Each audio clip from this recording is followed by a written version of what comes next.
नमस्कार, आप देख रहे हैं बुलंद आवाज पूजा सिंह के साथ। दोस्तों, बसपा सुप्रीमो मायावती ने जब से ये घोषणा की है कि वो 2024 का लोकसभा चुनाव अकेले लड़ेंगी, अपने दम पर लड़ेंगी, अपने बूते पर लड़ेंगी, तब से हर किसी के दिमाग में एक ही सवाल कौंध रहा है बार बार कि आखिरकार उन्होंने ऐसा फैसला क्यों किया है और वो अकेले ही चुनाव क्यों लड़ना चाहती हैं।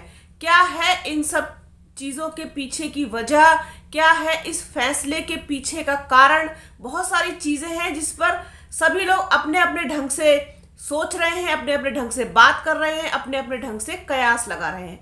तो मैंने भी कुछ अपने तरीके से, अपने ढंग से सोचने की कोशिश की है कि आखिरकार इन सब बातों के पीछे और अकेले चुनाव लड़ने के पीछे आखिरकार कारण क्या है। जब से उन्होंने समीक्षा बैठक में ये घोषणा की, उसके बाद जिस तरीके से वो लगातार ट्वीट करके बीजेपी को और विपक्ष को और जो है कांग्रेस को तमाम चीज़ों को लेकर के उनको जो है घेर रही हैं, उनके ऊपर सवाल खड़े कर रही हैं और लगातार उन पर हमलावर हैं, तो ये चीज़ बहुत ज़्यादा सोचने पर मजबूर करती है कि आखिरकार इसके पीछे की वजह क्या है। तो बसपा सुप्रीमो मायावती ना तो एनडीए के साथ जाने में मतलब उनकी दिलचस्पी है और ना ही इंडिया विपक्ष। जिस तरीके की बातें अभी पीछे आई थी कि भाई उनके जो सांसद हैं कुंवर दानिश अली, वो बिहार में जो है वो नीतीश कुमार से मिले थे और फारूक अब्दुल्ला से जो है बसपा सुप्रीमो की बात हुई, तो इस तरीके की बातों का भी उन्होंने पूरी तरीके से खंडन किया है कि इस तरीके की ये बातें ना फैलाई जाएं, ये सब फेक न्यूज़ है।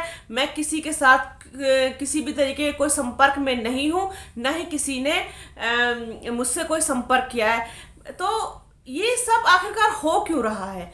जिसको देखो वो यही चर्चा करता है कि इंडिया का जो गठबंधन है विपक्ष का, उसमें अगर बीएसपी नहीं होगी, उसमें अगर बसपा सुप्रीमो मायावती नहीं होंगी, तो वो गठबंधन कैसे पूरा होगा।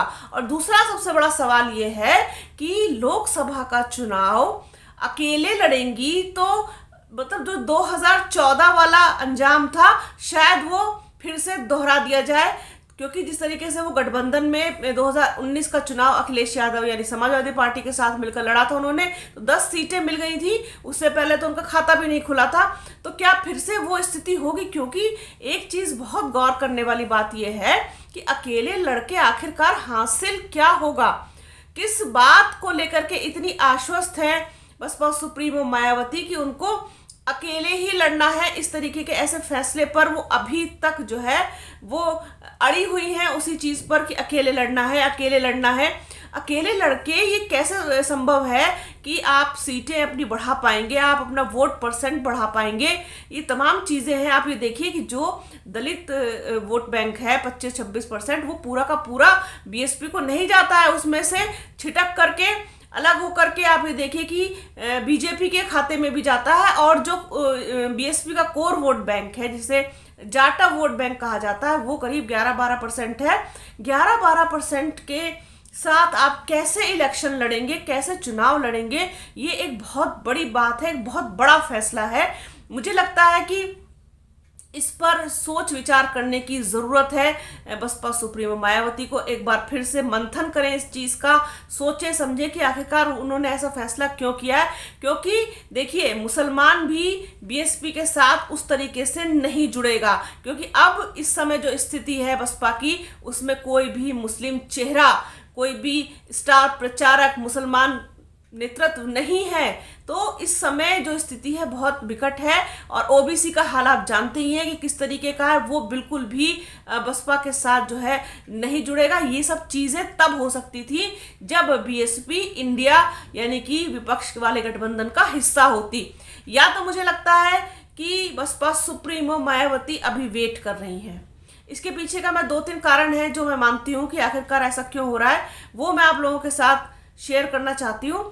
कि एक चीज़ तो मुझे लगती है कि जिस तरीके से आप ये देखिए, उत्तर प्रदेश में सबसे वरिष्ठ नेता हैं बसपा सुप्रीमो मायावती। इसके अलावा उनके पास एक बड़ा जो है वो वोट बैंक है, उनके पास खुद का उनका एक जनाधार है जिसको कहना चाहिए।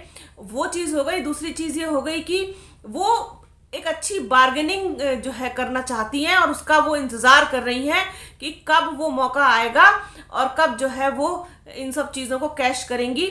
साथ ही साथ सीटों को लेकर के भी वो मुझे लगता है कि बड़ा शेयर चाहती हैं कि कम से कम 40 सीटें जो है वो बीएसपी को मिलनी चाहिए। तो ये सब चीज़ें हैं इसके पीछे। गेंद जो है बसपा ने विपक्ष के पाले में फेंक रखी है काफ़ी टाइम से, जिसको देखने वाली बात ये होगी कि जो इंडिया गठबंधन है वो किस तरीके से कैश करता है। वो बसपा सुप्रीमो मायावती के साथ आकर के कोई बातचीत करने का या फिर उनके साथ किसी तरीके की कोई पहल करने का वो जो है वो कदम उठाता है या नहीं उठाता है। बहुत सारी चीज़ें हैं, लेकिन अकेले लड़ना, अपने दम पर लड़ना, और साथ ही साथ ये चीज़ एक तरीके से पूरी तरीके से फैल गई है सब तरफ कि बसपा सुप्रीमो मायावती किसी के साथ भी गठबंधन में नहीं जाएंगी, अकेले लड़ेंगी। अकेले लड़ने का साहस दिखा रही हैं तो अब बहुत बेहतर तो वही जानती होंगी कि ऐसा आखिरकार वो क्यों कह रही है। लेकिन ये कहीं से कहीं तक भी बहुत ज़्यादा कहना चाहिए कि बुद्धिमानी वाला जो है वो निर्णय नहीं होगा वर्तमान परिस्थितियों को देखते हुए।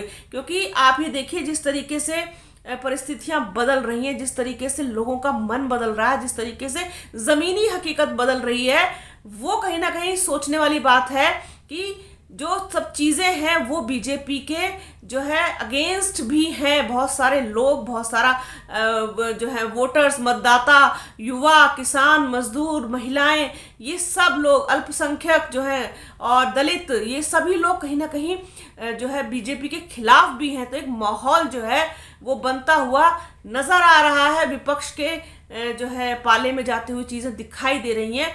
मैं ये नहीं कहती कि बहुत कुछ सब कुछ एकदम बदल जाएगा या बीजेपी कम बैक नहीं करेगी या नहीं कर सकती है, ये सब चीज़ें नहीं है। लेकिन बीजेपी के खेमे के अंदर एक बेचैनी है, एक घबराहट है विपक्ष को देख करके, जिस तरीके से चीज़ें बदल रही हैं। क्योंकि बहुत सारी चीज़ें जो है वो राहुल गांधी ने बहुत कुछ जो है प्रूव करके उनको चेंज करने का काम किया है। अब ऐसे में बसपा क्या स्टैंड लेती है, बसपा की क्या नीति होती है, और बसपा सुप्रीमो मायावती गठबंधन में क्यों नहीं जा रही हैं, आखिरकार इसके पीछे की वजह क्या है, क्या उनके ऊपर कोई प्रेशर है, क्या बीजेपी की तरफ से कोई प्रेशर है। हालांकि मैं बिल्कुल भी ऐसा नहीं मानती हूं कि किसी भी तरीके का कोई प्रेशर जो है वो बसपा सुप्रीमो मायावती को परेशान कर सकता है, कदापि नहीं। ना तो वो परेशान होने वालों में से हैं और ना ही वो किसी दबाव में आने वालों में से हैं। वो हमेशा से ही अपने निर्णयों के लिए, अपनी कहना चाहिए कि हिम्मत के लिए और अपनी एक बोल्डनेस के लिए हमेशा से जानी जाती हैं। और मुझे नहीं लगता कि ये सब चीज़ें उनको ज़रा भी जो है विचलित कर सकती हैं। ये उनका खुद का अभी तक का जो निर्णय है अकेले लड़ने का, ये बहुत हैरान कर देने वाली बात है। लेकिन मैं ऐसा मानती हूँ, ऐसा सोचती हूँ कि उनका ये निर्णय बदलेगा और डेफिनेटली वो जाएंगी गठबंधन में। और गठबंधन में अगर जाएंगी तो फिर इंडिया वाले गठबंधन के साथ ही उनकी बात बनती हुई दिखाई देगी। सीटों पर भी सहमति बन सकती है, सभी चीज़ों पर सहमति बन सकती है। लेकिन एनडीए में जाएंगी, बीजेपी के साथ जाएंगी, ये पॉसिबल नहीं है। क्योंकि इस समय जो माहौल बन रहा है, इतनी खराब नीतियां भारतीय जनता पार्टी की रही हैं, उसने लोगों को दुखी कर दिया है, परेशान कर दिया है। तो एक माहौल जो है वो एंटी बीजेपी तो कहीं ना कहीं कहना चाहिए कि ग्रास रूट लेवल पर उगना शुरू हो गया है। ज़मीनी हकीकत अब बदल रही है। तो ये सब चीज़ें जो है कोई छुपी हुई नहीं है बसपा सुप्रीमो मायावती से, वो सब जानती हैं, सब उनको पता है एक एक चीज़ें क्या है। बस वो मुझे लगता है कि सही समय का वो इंतज़ार कर रही हैं और जैसे ही सही समय आएगा तो वो निर्णय भी बदलेंगी। राजनीति में कभी भी कुछ भी पुख्ता नहीं होता, कभी भी कुछ भी एक सा नहीं होता, सब कुछ समय के अनुसार बदलता है। तो ये चीज़ थी एक छोटा सा विश्लेषण अपनी तरफ से कि बसपा सुप्रीमो आखिरकार अकेले लड़ने की जिद क्यों कर रही हैं, या फिर वो सही समय का इंतज़ार कर रही हैं। तो मुझे लगता है कि वो सही समय का इंतज़ार कर रही हैं। देखने वाली बात होगी कि आगे चल के, क्योंकि कोई भी गठबंधन बसपा सुप्रीमो मायावती और बीएसपी के बिना पूरा नहीं हो सकता, खास तौर पर उत्तर प्रदेश में। तो सही समय का इंतजार वो भी कर रही हैं, सही समय का इंतजार हम भी कर रहे हैं कि कब उनका कोई निर्णय आएगा और आप लोगों के साथ इस चीज को साझा करेंगे।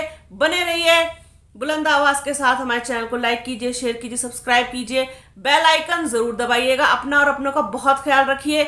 जल्द मिलूंगे आपसे एक नए वीडियो में, एक नए मुद्दे के साथ, एक नई चर्चा में। तब तक के लिए जय हिंद।